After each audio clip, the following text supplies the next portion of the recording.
বাংলাদেশের নতুন প্রধানমন্ত্রী তারেক রহমান হওয়ার সাথে সাথে তিনি যেন এই সকল সহিংসতায় যারা আক্রান্ত হয়েছেন তাদের খোঁজখবর নিয়ে এবং যারা এখানে জালেম যারা এখানে আক্রমণ করেছে তাদের বিচার নিশ্চিত করেন সেই দাবি জানাচ্ছি। বাংলাদেশের ত্রয়োদশ জাতীয় সংসদ নির্বাচনের পরে আমরা একটা ঘৃণ্য পরিস্থিতি দেখতে পাই, যেখানে বিরোধী দল বা যারা বিরোধী দলে আছে 11 দলীয় জোট তাদেরকে ভোট দেওয়ার কারণে সরকারি দলের একটা অংশ তাদের উপর আক্রমণ করে। আমরা তাদেরকে স্মরণ করিয়ে দিতে চাই 18 সালে ধানের শীষে ভোট দেওয়ার কারণে ছাত্রলীগ একজন মাকে ধর্ষণ করেছিল। তো ভিন্ন মতের উপর আক্রমণ করা হচ্ছে ছাত্রলীগের অভ্যাস। সুতরাং আপনারা যদি আওয়ামী লীগের মতো আচরণ করেন তাহলে বাংলাদেশের জনগণ আপনাদেরকে মেজরিটি দেওয়া কি ভুল হয়েছে? জনগণকে আপনাদেরকে মেজরিটি দেয় না, কোনো ইঞ্জিনিয়ারিং এখানে আছে? প্রশ্ন থাকে। আমরা মনে করি তারেক রহমান এ বিষয়ে গুরুত্বের সাথে বিবেচনা করবেন এবং যে ধরনের হামলা হয়েছে প্রত্যেকটির বিচার হইতে হবে। ভিন্ন মত কেন?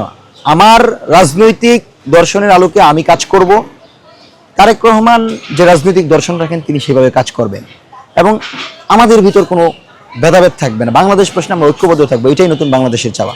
এবং আমরা যারা প্রেশার গ্রুপে আছি আমরা কিন্তু বাংলাদেশের সকল দলের প্রতিনিধি।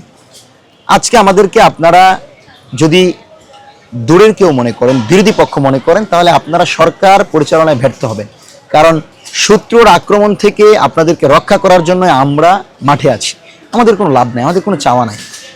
আমরা আপনাদেরকে বার্তা দিতে চাই, ম্যাডাম যখন অসুস্থ ছিলেন আমি ফাহিম ফারুকী 2 দিন হসপিটালের নিচে ছিলাম, সেজন্য আমাকে বিএনপি করতে হয় নাই।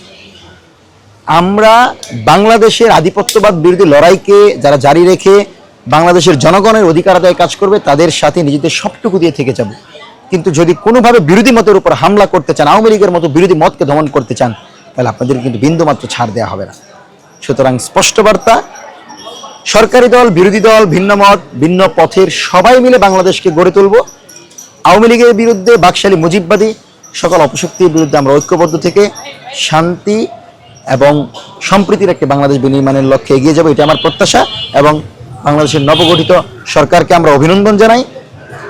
বাংলাদেশের নতুন প্রধানমন্ত্রী তারেক রহমান হওয়ার সাথে সাথে তিনি যেন এই সকল সহিংসতায় যারা আক্রান্ত হয়েছেন তাদের খোঁজখবর নিয়ে এবং যারা এখানে জালেম যারা এখানে আক্রমণ করেছে তাদের বিচার নিশ্চিত করেন সেই দাবি জানাচ্ছি।